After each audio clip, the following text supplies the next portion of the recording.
Poker Tov, voilà. Il est 8 heures, très exactement. Nous sommes le 25 septembre 2017, le 5 Tishri 5778. Daniel Haïk au micro, David Amara à la technique. Heureux de vous retrouver ce matin pour une nouvelle heure d'actualité qui va débuter dans quelques instants.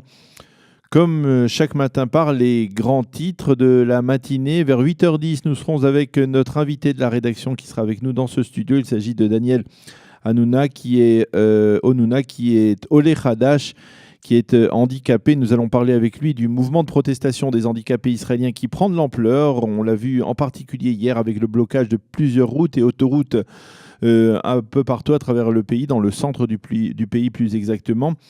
Mais nous en profiterons également pour parler avec Daniel du véritable parcours du combattant que doit mener un handicapé juif de France lorsqu'il décide de faire son aliyah et lorsqu'il monte et s'installe de facto en Israël. À 8h25, Eliana Gurfinkel nous présentera sa chronique Un jour, notre histoire. À 8h35, je vous présenterai la revue de la presse et des médias israéliens. Et à 8h45, aux alentours de 8h45, nous serons en ligne avec Berlin, avec la journaliste allemande Anneliese Gracchi, qui commentera pour nous les résultats des élections législatives en Allemagne hier. La victoire contrastée d'Angela Merkel, mais également l'entrée au Bundestag, au Parlement allemand, d'un parti d'extrême droite pour la première fois depuis la fin de la Seconde Guerre mondiale. Les grands titres de l'actualité ce matin, eh bien, c'est tout d'abord l'arrivée presque surprise dès ce matin en Israël de Jason Greenblatt. Les journaux, les sites d'information n'en parlent quasiment pas, en tout cas pas jusqu'à ce matin. Et pourtant, le proche conseiller du président américain Donald Trump pour le Proche-Orient est de retour ici pour une nouvelle visite. Selon certaines sources israéliennes, Binyamin Netanyahou a déclaré dans la nuit au cabinet restreint pour la sécurité nationale qui s'est réuni, là aussi sans préavis, que le président Trump semblait déterminé à promouvoir un plan de paix israélo-palestinien. Selon Amir Bar-Shalom, le correspondant politique de la radio israélienne ce matin, le climat serait, paraît-il, plus favorable pour enclencher une relance du processus de paix, et ce, en particulier à la suite des rencontres que le président américain a eues la semaine dernière à New York avec le Premier ministre israélien Binyamin Netanyahou et avec le président de l'autorité palestinienne Mahmoud Abbas. Cette relance serait toutefois conditionnée par une confirmation du rapprochement entre le Hamas et le Fatah, un rapprochement dont on a parlé au cours des 10 derniers jours. Si cette réconciliation devait se confirmer, et si Abbas reprenait le contrôle de la bande de Gaza, alors cela pourrait créer un climat favorable à une relance du processus de paix. Et ce que l'on a également appris, c'est que Binyamin Netanyahou avait annoncé hier au ministre de son gouvernement qu'il avait décidé de reporter de 2 semaines la réunion de la commission de planification de la construction en Judée et en Samarie, et ce à la demande spécifique de l'administration Trump.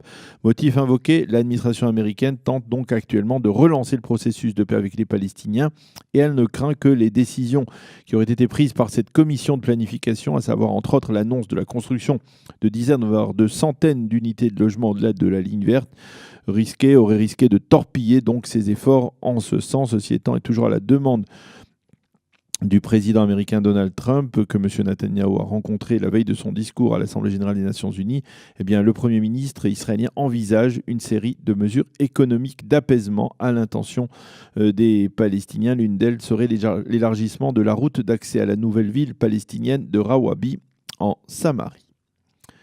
Le second titre ce matin, ce sont les manifestations des handicapés israéliens qui se sont intensifiées hier. Des centaines, voire des milliers d'handicapés ont bloqué de très importantes artères de circulation à travers le pays, comme le périphérique Ayalon autour de Tel Aviv, et même l'autoroute numéro 1 qui relie Jérusalem à Tel Aviv, ainsi que l'autoroute du littoral.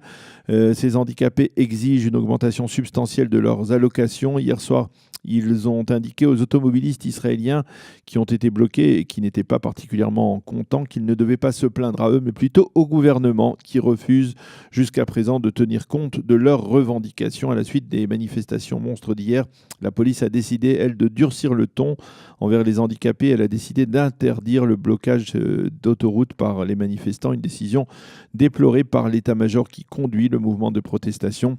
Nous allons reparler dans quelques instants, comme je vous le disais, de ce mouvement avec notre invité Daniel Onuna. Le troisième grand titre ce matin, eh bien, ce sont les résultats des élections législatives en Allemagne, avec la victoire mitigée d'Angela Merkel qui va entamer un 4e mandat, mais également avec l'entrée au Bundestag pour la première fois depuis la Shoah d'un parti d'extrême droite, l'Alternative pour l'Allemagne, qui a obtenu 13% des suffrages, que la classe politique allemande fait tout pour marginaliser.